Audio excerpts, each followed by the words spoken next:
pour les permis, les occupation permits classiques. Et là, je vais repartager mon écran grâce au document que m'a présenté Stéphane. Et on a beaucoup travaillé parce que on a eu l'apparition à la Gazette il y a quoi, une dizaine de jours. Donc, il a fallu vraiment se plonger dedans pour que vous puissiez bénéficier de ce partage. Et on a préparé un document qu'on enverra à tous ceux qui le souhaitent. C'est-à-dire que vous pouvez nous mettre votre mail dans la fenêtre de chat ou nous écrire ou à outils, et on vous enverra un document reprenant toutes les mesures, un document synthétique. Alors, Occupation Permit, voilà, on voit sur l'écran. Moi, je veux un investisseur. Oui, exactement. Alors, un des gros changements de la loi, c'est l'abaissement du seuil du permis investisseur, du seuil d'investissement initial de 100 000 à 50 000 $. Contrairement à ce qui avait été espéré par certains investisseurs, le seuil de 4 millions de roupies de chiffre d'affaires n'a pas été modifié. C'est-à-dire qu'il faut toujours faire 4 millions. Le gros changement, c'est qu'effectivement, on va vous demander de faire ces 4 millions à partir de la 3e année, et il n'y a plus de seuil les 2 premières années. Initialement, on vous demandait de faire au moins 2 millions de roupies la première année, ce qui n'était pas forcément facile en lancement d'activité. Aujourd'hui, ça n'est plus demandé. Donc voilà, donc on est toujours sur 4 millions. Ils ont assez varié, en tout cas, ils ont décrit des nouveaux types de permis investisseurs dont on va parler.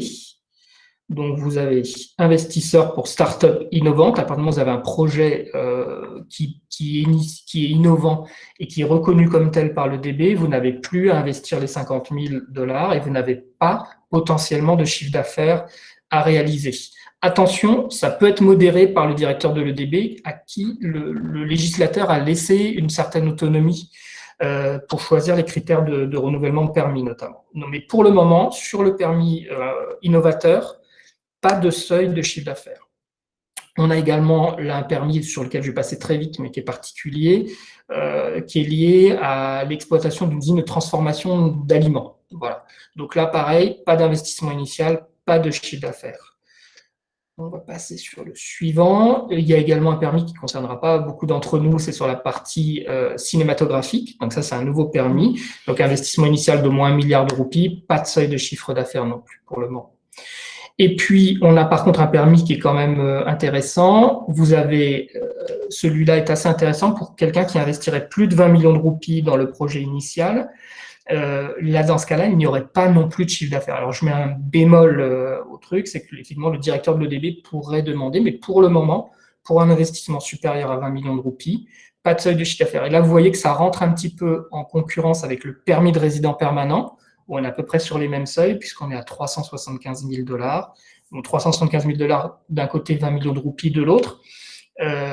Si on est sur des activités listées par le permis de résident permanent, on pourrait avoir ce permis directement. Voilà donc pour les permis investisseurs, ce qui a changé, principalement les 50 000 $.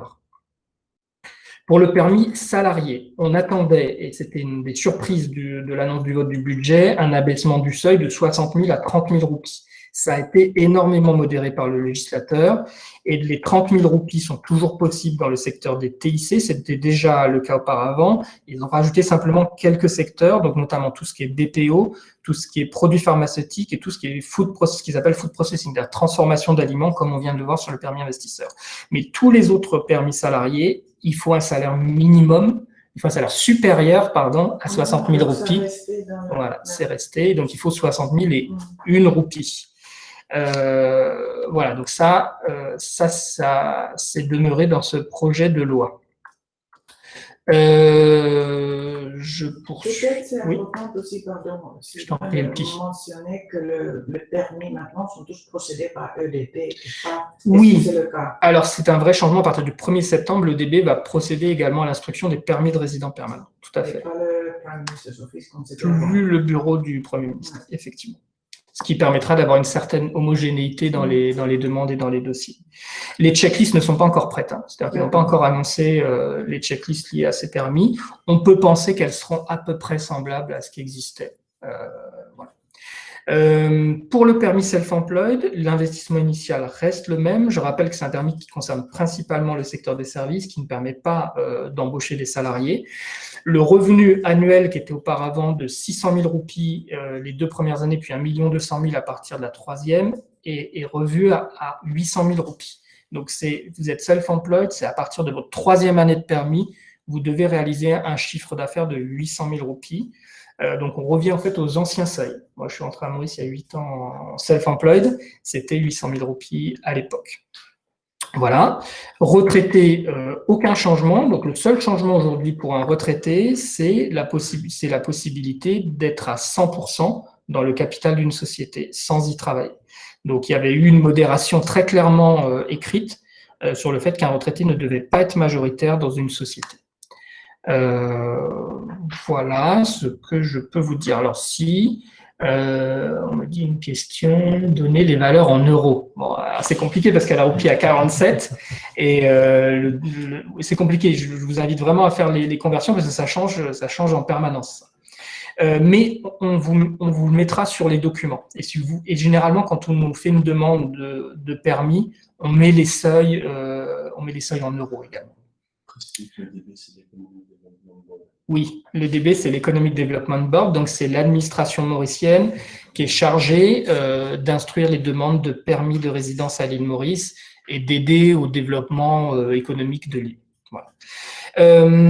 Sur le document, là, vous voyez à la fin, je le laisse quand même, le titulaire d'un résidence permit en tant que retraité, mais c'est également le cas pour un permanent resident permit, ne doit pas être employé dans l'entreprise, donc pas de salaire. Il ne doit pas gérer l'entreprise, ça c'est une notion qui est nouvelle.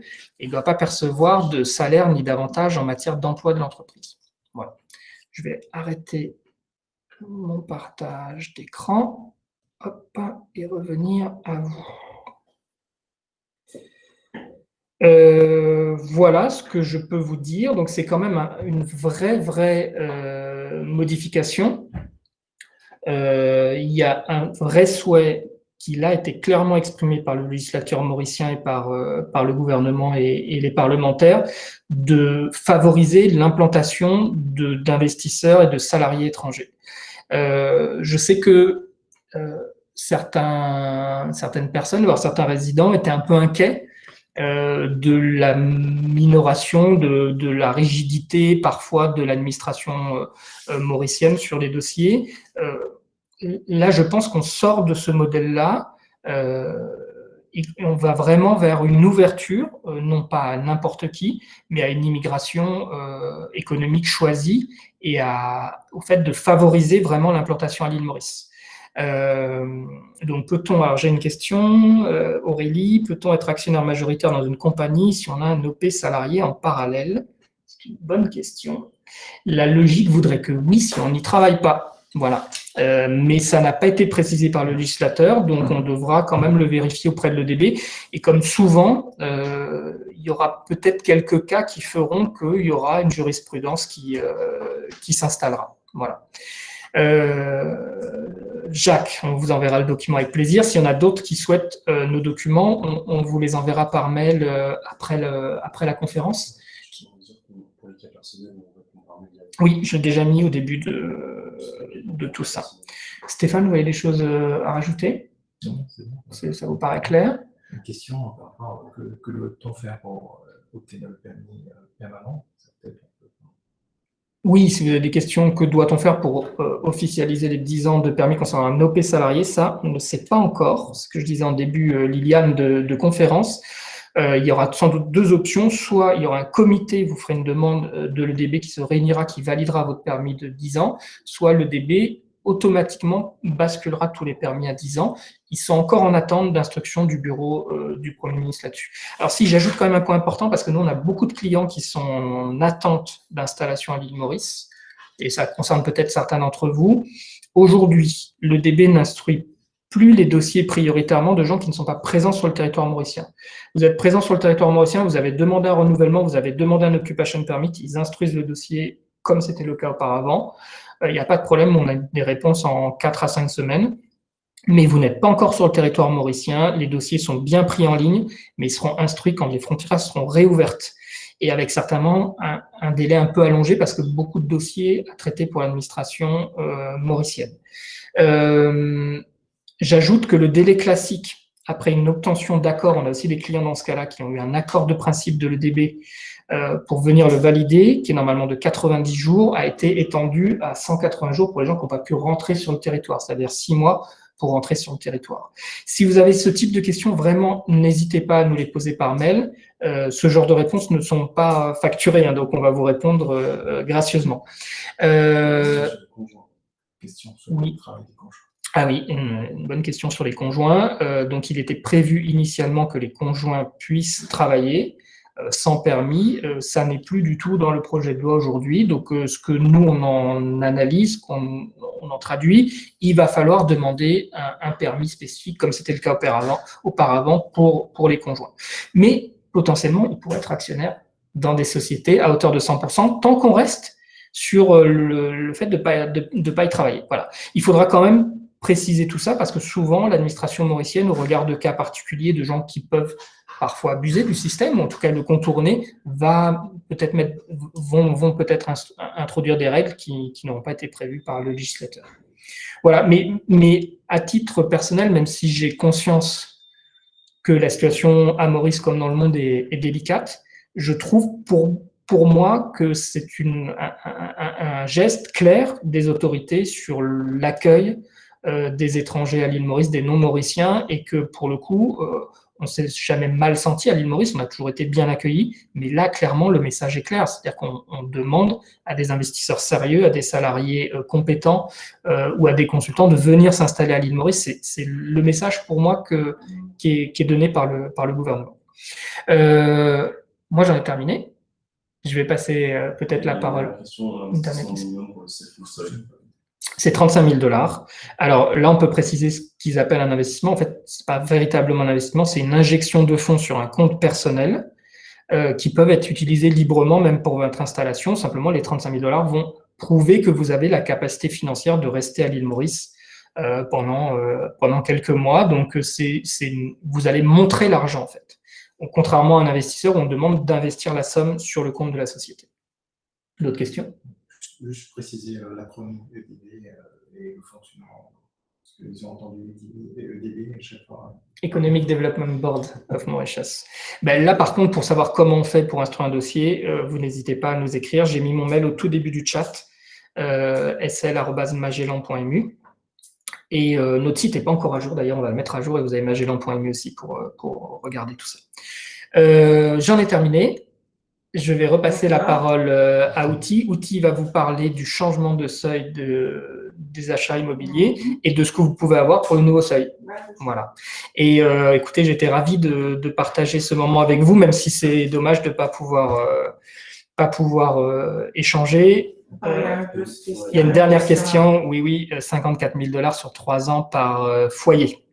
Donc, c'est-à-dire que là, on peut préciser, il n'y a plus besoin depuis 3 années d'être marié à l'île Maurice pour avoir un permis dépendant. Et pour avoir un permis de résident lié au permis principal, il suffit d'avoir un certificat de concubinage original délivré ou un PAX délivré par une mairie française.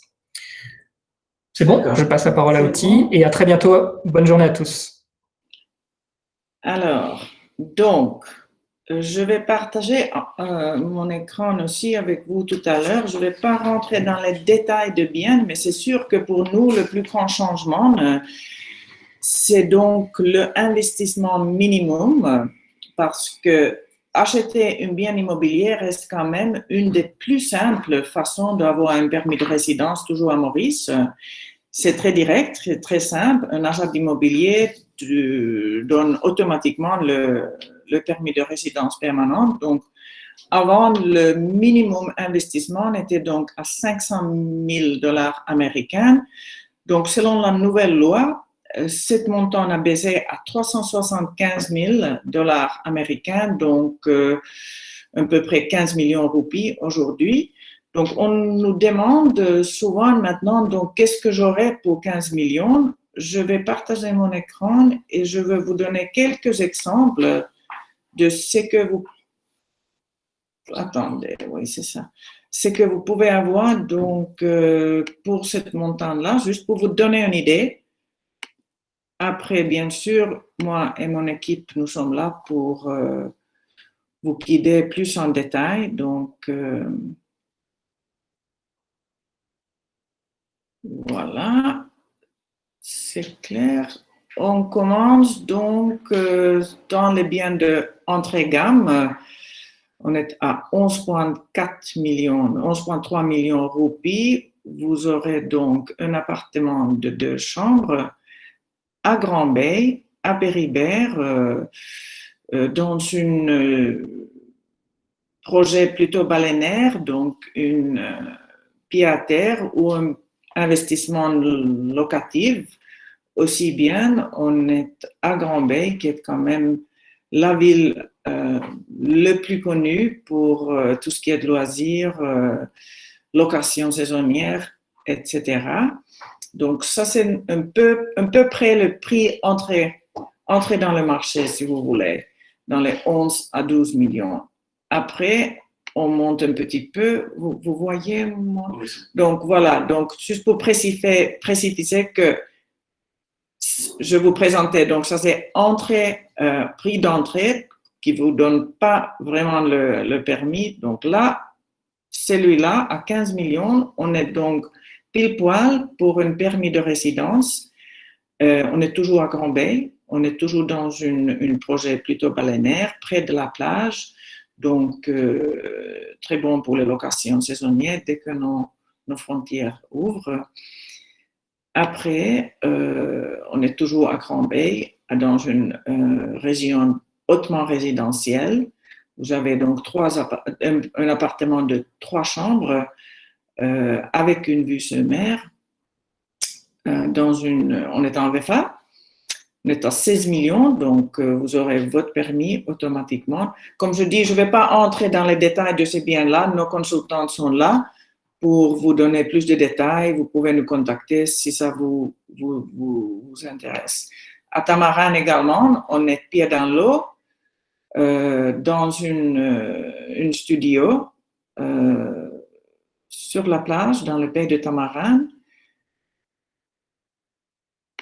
Et puis, on monte un petit peu dans le prix pour avoir une villa avec un jardin, 4 chambres à coucher quand même. Donc là, on est à 19,5 millions. Donc, voilà quelques exemples pour vous, pour les biens qui vous donc permis d'avoir votre permis, plus ou moins automatiquement, dans un délai, on parle d'un délai de 3 mois, toujours Sylvain, ou à partir de signature de acte de vente, nous on a toujours dit que c'est plus ou moins 3 mois. Il n'y a pas de modification de ça. Donc, c'est bien partir de la signature de acte de vente et non livraison de biens. Parce que quand vous achetez un VFA, vous pouvez mettre votre application tout de suite quand vous avez signé votre acte de vente. Je pose la question. Oui. Véronique, est-ce que le prix de l'immobilier en raison de la marée noire, le prix va baisser car la situation est inquiétante? Pas pour l'instant. On n'a pas vraiment vu, surtout pas dans les projets qui sont accessibles aux étrangers. On n'a pas encore vraiment vu une baisse de prix. Bien sûr, comme partout dans le monde, on est dans une situation très particulière. Donc, par rapport aux biens qui sont à revente, ce qu'on appelle revente ici, donc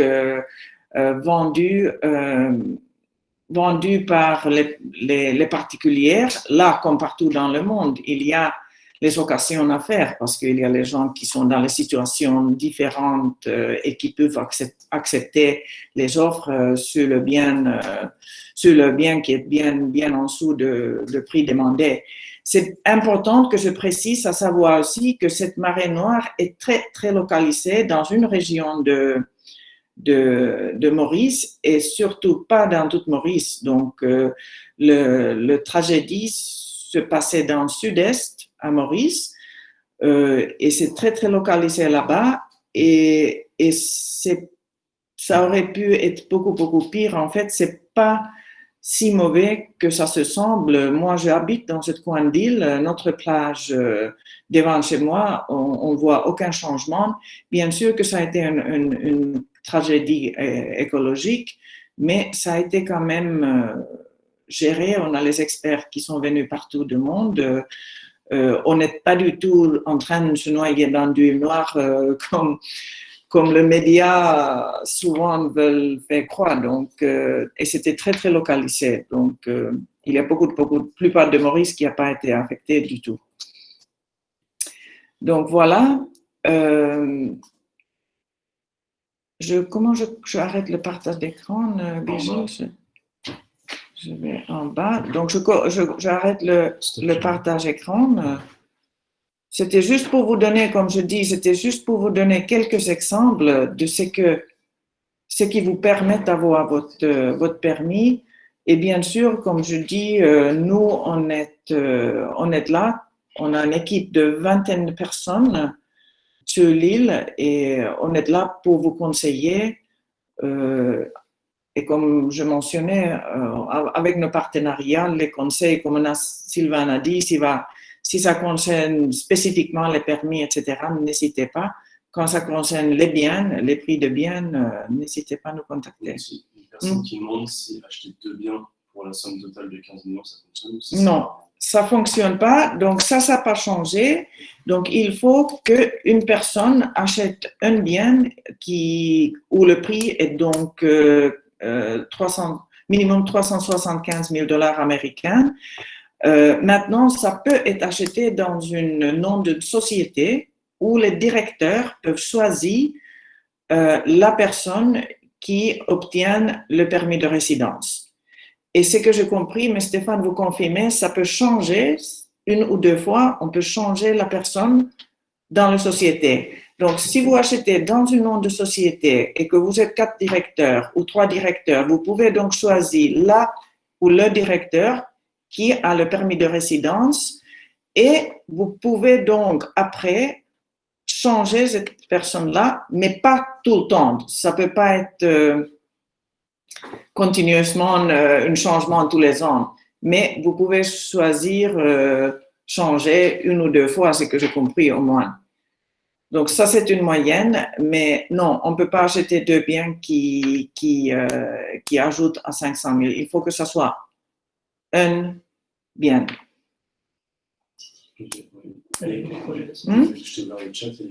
Alors, il y a les questions. Véronique et Aurélie.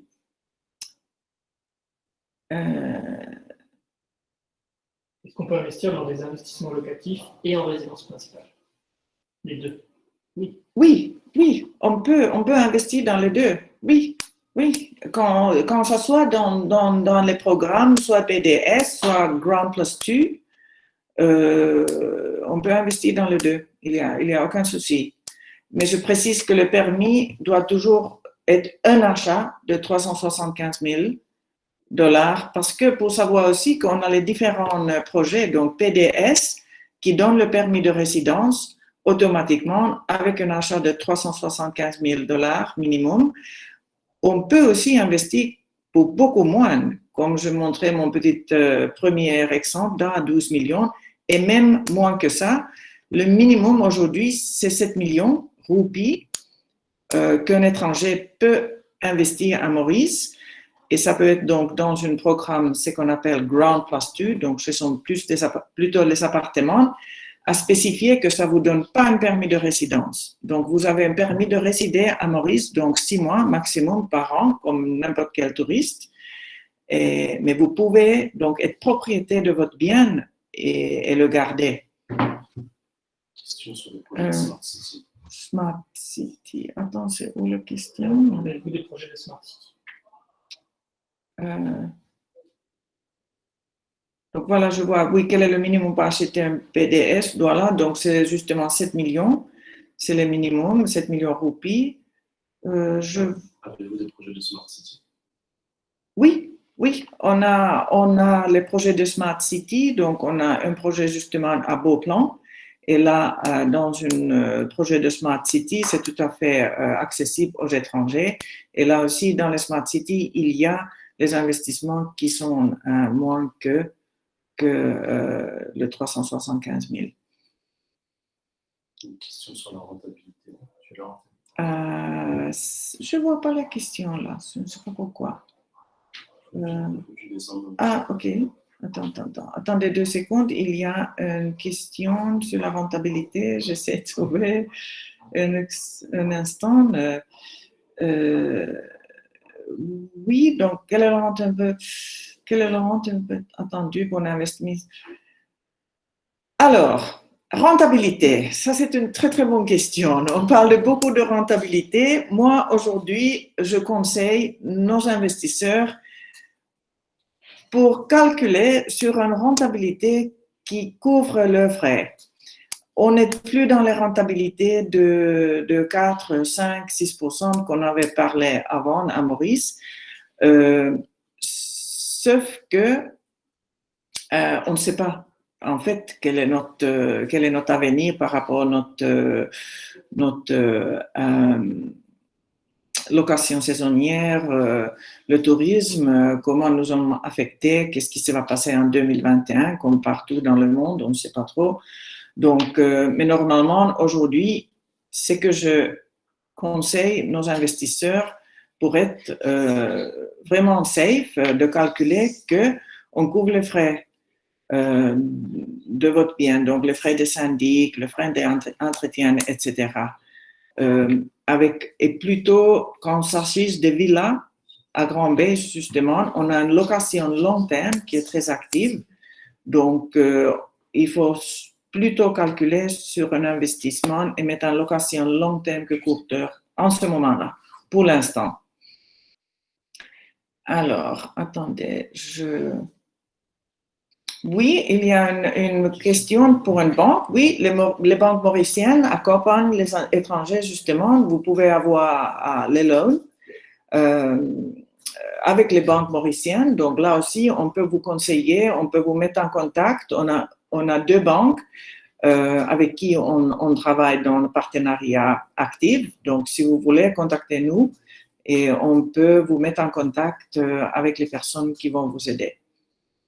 Avez-vous des projets PDS à moins de 375 000 $? Les projets PDS, non. Dans le PDS, non. C'est plutôt dans les Grand Plus 2 et dans les Smart City.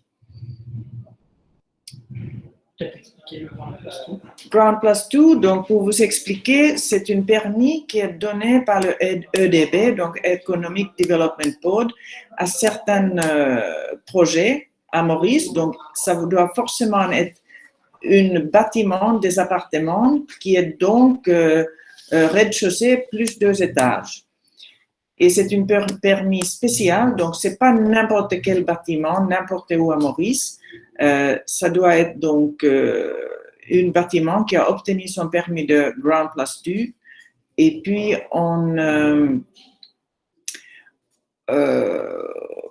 a les appartements où les étrangers, justement, peuvent obtenir un permis à acheter. Et ça, c'est à partir de 7 millions.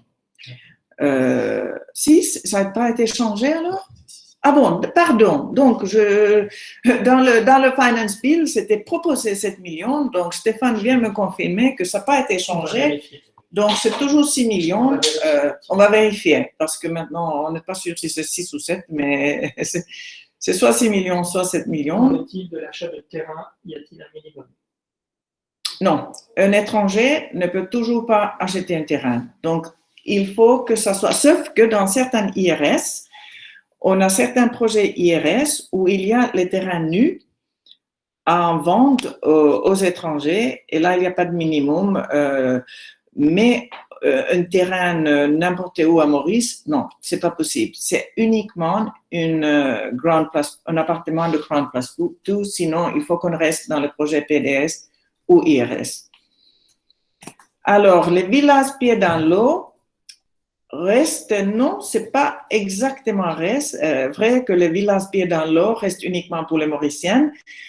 Oui, la plupart des villas pieds dans l'eau sont toujours que pour les acquéreurs mauriciens, sauf que on a 2 ou 3 projets à Maurice aujourd'hui où vous pouvez acheter une villa pied dans l'eau, mais là, par contre, il faut avoir un budget de 10 millions de dollars minimum.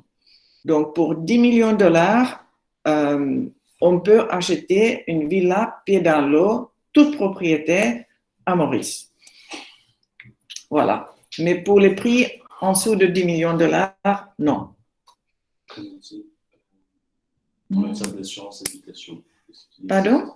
Une question de Véronique. Est-ce qu'il y a des assurances contre catastrophes naturelles à Maurice?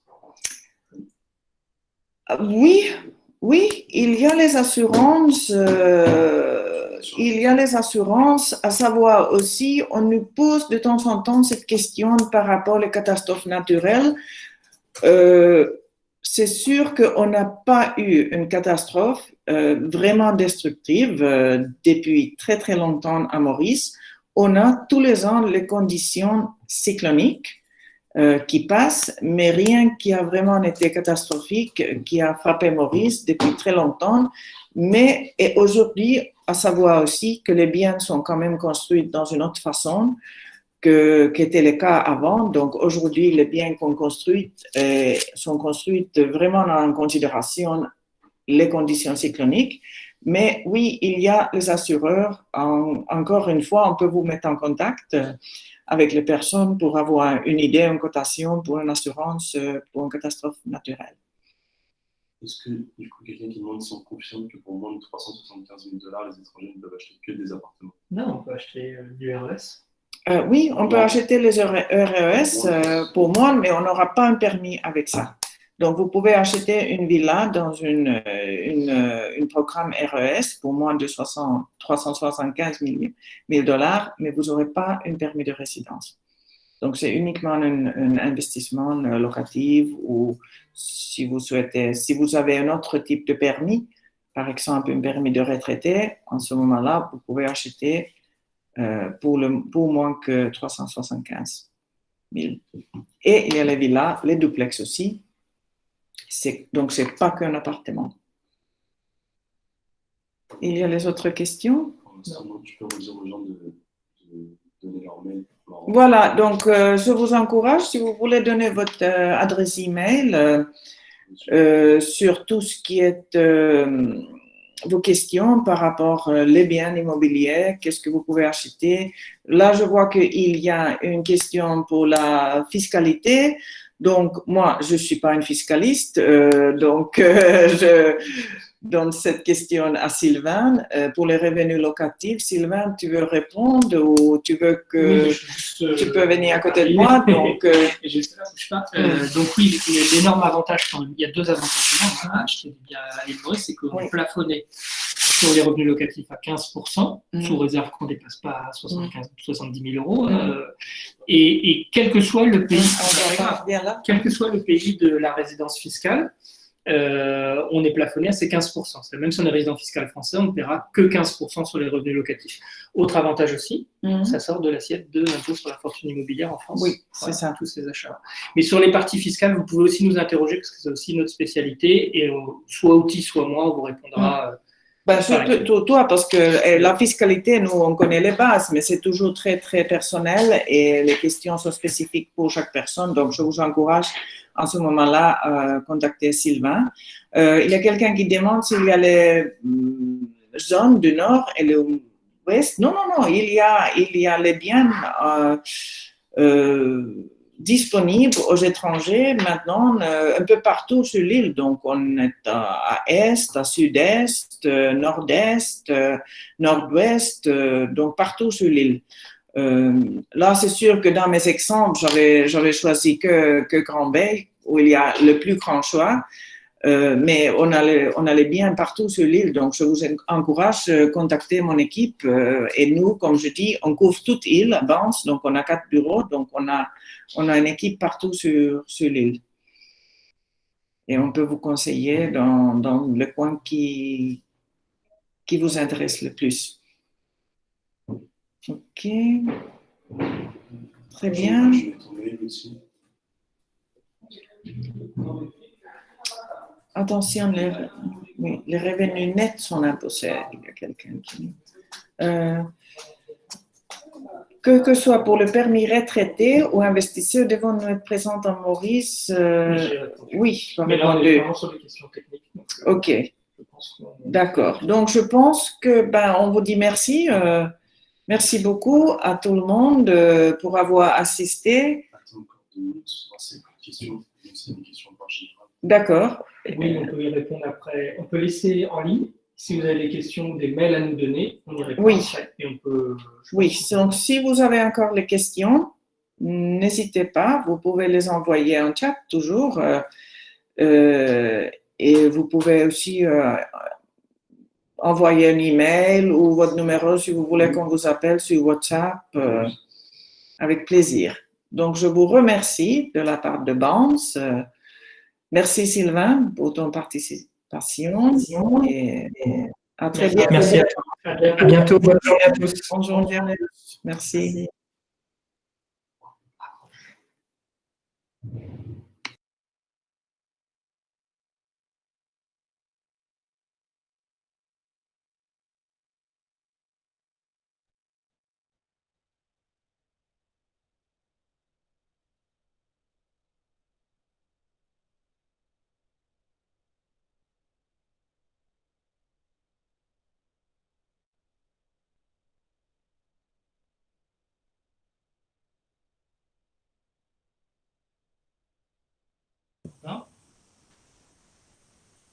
Regarde combien ça fait en euros.